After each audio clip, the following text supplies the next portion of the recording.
Assalamualaikum adik-adik kelas 8 sekalian. Kita langsung saja bahas soal pertama, soal PTS IPA kelas 8 semester 2. Oke adik-adik, soal yang pertama ini tentang tekanan ya adik-adik. Tekanan zat padat. Oke, sebuah kotak beratnya 250 Newton. Ini gaya berat ya, atau kita simbolkan saja dengan F. 250 Newton. Luas alasnya, luas alas A ya adik-adik. A sama dengan 10 meter kuadrat.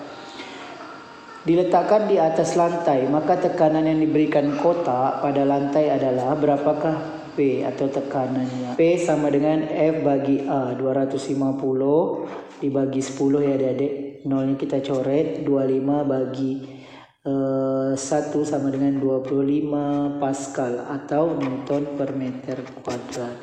Oke, jawabannya C. Oke adik-adik, langsung saja kita lihat soal yang kedua. Ini soal tentang tekanan zat padat juga ya adik-adik. Oke, besarnya tekanan yang diakibatkan oleh balok 12 kg balok ini pada lantai jika percepatan gravitasi 10. Oke adik-adik, jika masanya, ini kan massa ini 12 kg adik-adik ya, gravitasi 10, maka gaya tekannya atau gaya tekannya kita pakai gaya berat. Ya, F sama dengan M kali G, yaitu masanya 12 kali 10. Jadi gayanya 120 Newton. Yang ditanya adalah tekanannya, besarnya tekanan berapa? Tekanan itu ya, rumusnya P sama dengan F bagi A. Kita harus cari A-nya dahulu adik-adik. A-nya adalah luas alas sama dengan luas yang ini ya, yaitu sebenarnya luas yang bawah ya adik-adik ya, 12 kali 10, tapi karena sama boleh kita pakai luas yang atas, sama saja. Jadi 12 kali 10 ini kita jadikan meter ya, karena satuannya internasional semua. Adik-adik lihat di sini, kilogram, meter per sekon kuadrat ya, kemudian Newton, Pascal, itu semuanya satuan internasional. Jadi 0,12 cm kita jadikan meter terlebih dahulu, yaitu dengan cara membagi 100 jadi 0,12.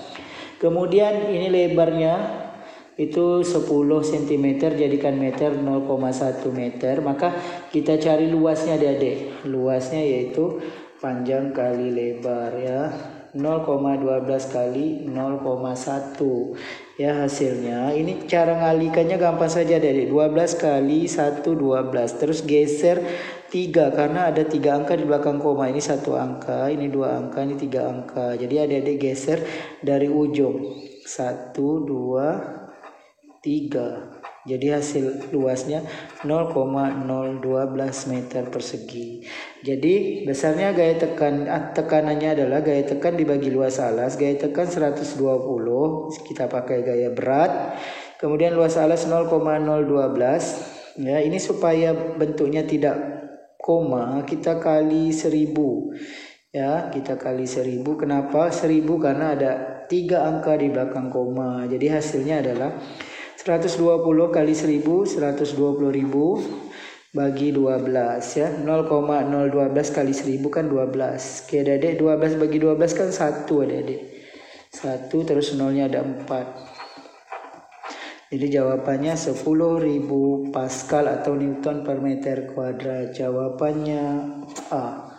Adik-adik, kita langsung ke soal nomor 3 ya. Besarnya tekanan hidrostatis dalam air kolam yang kedalamannya hanya 2 meter, massa jenisnya 1000, rho-nya 1000 kg per meter kubik, dan percepatan gravitasi 10 Newton per kilogram. Maka pertanyaannya pH, tekanan hidrostatis. pH itu rumusnya adalah rho kali G kali H.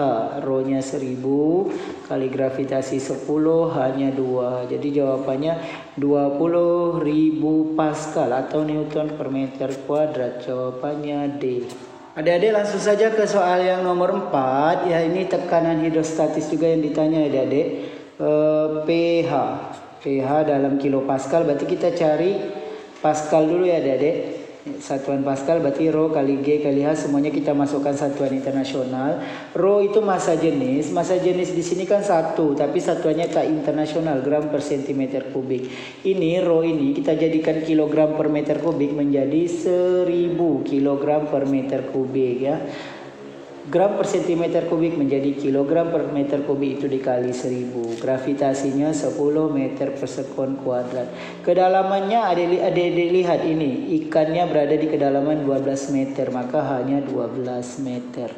Masukkan 1000 dikali gravitasi 10 kali kedalaman 12. Jadi jawabannya 120.000 Pascal atau Newton per meter kuadrat. Ini Pascal. Untuk menjadikan kilopascal itu adik-adik kali bagi 1000 ya, bagi 1000. Jadi jawabannya 120 kilopascal. Jawabannya B. Adik-adik kita lihat soal yang berikutnya. Tekanan paling kecil yang dialami lantai akibatkan oleh benda yang bernomor.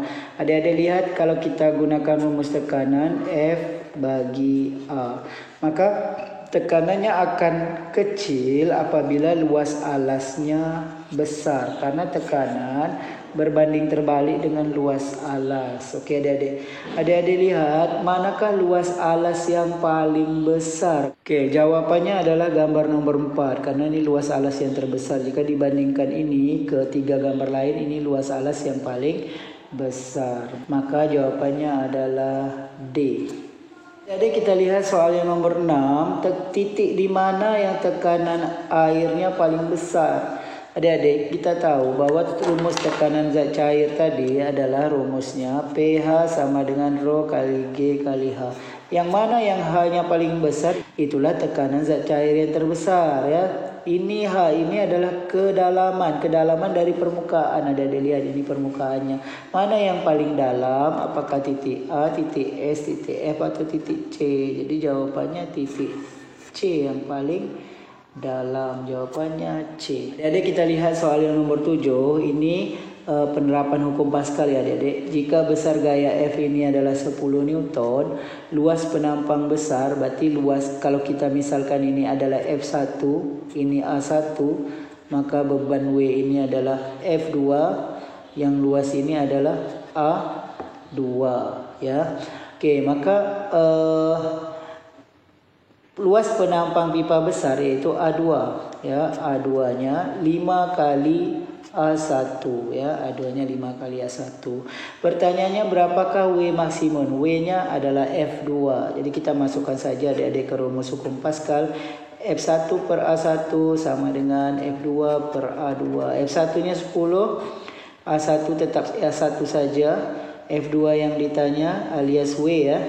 Oke, A2 adalah 5 kali A1. Ini adik-adik. A2 5 kali A1. Pipa besar 5 kali pipa kecil luasnya. Oke, kita coret A1-nya ya. Berarti di sini tinggal 1. Ini hasilnya menjadi 10 per 1 sama dengan F2-nya sama dengan W ya, per 5 ya. Kita kali silang adik-adik. Ya, 1 kali W, 1W ya. 1W sama dengan 5 kali 10, 50, maka W 50 bagi 1. Hasilnya adalah 50 Newton. Jawabannya D. Kita lihat soal yang ke-8. Alat berikut yang bekerja berdasarkan prinsip hukum Pascal. Jembatan foton ini bukan adik-adik ya, karena jembatan foton ini menerapkan hukum Archimedes. Dongkrak hidrolik iya, pompa sepeda iya, rem hidrolik iya. Jadi jawabannya harusnya 2, 3, 4. Ini salah di bagian 1. Ini juga salah. 2 dan 4 benar. Ini satunya salah ya adik-adik. Oke. Jadi jawaban yang paling benar adalah C. Oke adik-adik, kita lanjut ke soal nomor 9. Benda dikatakan melayang. Oke adik-adik, ini peristiwa tenggelam. Ya, melayang. Mengapung. Jika benda dikatakan tenggelam apabila massa jenis benda lebih besar massa jenis zat cair. Melayang apabila massa jenis benda sama dengan massa jenis zat cair. Mengapung apabila massa jenis benda lebih kecil dari massa jenis zat cair. Jadi yang jawaban yang benar adalah poin yang ketiga, massa jenisnya sama. Karena pertanyaannya adalah melayang, ya, melayang. Untuk yang nomor 2 dan 4 itu salah. Karena massa jenis lebih besar lebih kecil. Yang nomor 2 ini bendanya mengapung. Yang nomor 4 tenggelam. Jika massa jenis sama dengan massa jenis zat cair, maka gaya Archimedesnya pun sama. Jawaban ini benar. Jadi jawabannya 1 dan 3. B. Jadi kita lanjut ke soal yang berikutnya. Ini ada 2 zat cair ya di dalam pipa O ya. Ini massa jenis Hg ya atau air raksa, yaitu 13.600, sedangkan minyak yang warna kuning ya, warna kuning ini minyak 800 ya. Ini rho 1 G H1 sama dengan rho 2 kali G kali H2. Ini gravitasinya kita coret. Rho satunya massa jenis zat 1, misalnya kita misalkan zat satunya adalah raksa yang warna coklat, maka rho satunya 13.600, H1-nya adalah tinggi permukaan raksa ke tinggi perbedaan ini ya, ke selisih antara raksa dengan minyak ini, yaitu 10 cm. Sentimeternya tak usah diubah adik-adik karena saling menghabiskan, nanti ini dapatnya dalam sentimeter. Ada dilihat opsinya sentimeter, sehingga rho 2-nya yaitu massa jenis minyak yang warna kuning ini yaitu 800, H2-nya yang ini yang tinggi kuning ke perbedaannya ini ya H2. Jadi ini caranya gampang sekali, coret 0 2 kiri 2 kanan sehingga hasilnya 1360 ya, H2 kali 8. H2 adalah 1360 dibagi 8, hasilnya 170 cm. Jawabannya C. Jadi langsung saja ke nomor 11. Berikut merupakan jalannya udara pada sistem pernapasan manusia yang benar, yaitu mulai dari rongga hidung, faring, trakea, bronkus, bronkiolus, dan paru-paru. Jawabannya D. Adik-adik kita lanjut soal yang ke-12. Proses masuknya udara ke dalam tubuh itu disebut inspirasi ya. Ini masuknya udara kita sebut inspirasi. Jadi langsung ke nomor 13. Pernapasan bagi makhluk hidup memiliki tujuan pokok ya. Tujuan utama pernapasan itu adalah untuk mendapatkan oksigen. Jawabannya A. Kita lanjut ke nomor 14. Perhatikan gambar di bawah ini. Ini gambarnya ya yang ditunjukkan anak panah. Fungsi bagian yang ditunjukkan oleh tanda panah pada gambar tersebut adalah ya, ini namanya kantong udara atau nama lainnya adalah alveolus ya adik-adik. Alveolus ini ya itu berfungsi untuk tempat pertukaran oksigen dan karbon dioksida. Jawabannya B. Jadi kita lanjut ke soal yang nomor 15. Fungsi selaput lendir hidung adalah untuk menyesuaikan kelembaban udara ya. Jawabannya A. Oke adik-adik, lanjut ke soal nomor 16. Pernyataan yang benar tentang mekanisme inspirasi ya. Mekanisme inspirasi ini tadi kan masuknya udara. Mekanisme yang benar adalah diafragma dan otot dada berkontraksi ya. Kalau yang ini salah, relaksasi. Antara A, C, dan D. Rongga dada membesar ya, ini benar. Berarti ini salah. Ini mungkin ya, rongga dada membesar ya.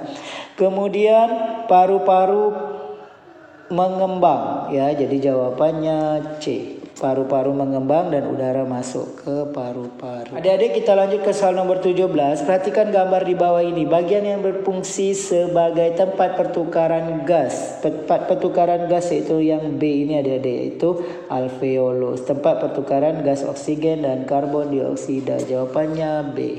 Adik-adik kita lanjut soal ke-18. Apabila kamu menghembuskan napas di kaca, maka di kaca akan terbentuk titik-titik air. Hal ini karena apakah dari proses pernapasan akan dihasilkan CO2, membutuhkan oksigen, ini uap air ya adik-adik, H2. Dari proses pernapasan akan dihasilkan air. Kalau ini bukan ya, glukosa. Jawabannya C. Pada proses pernapasan akan dihasilkan uap air.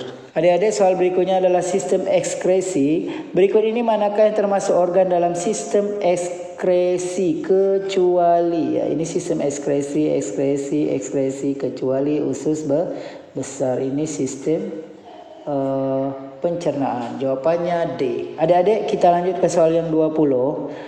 Zat berikut yang tidak dihasilkan oleh hati. Ya, empedu dihasilkan oleh hati, urea dan urin. Glukosa tidak ya, ini glukosa ya adik-adik, tidak dihasilkan oleh hati.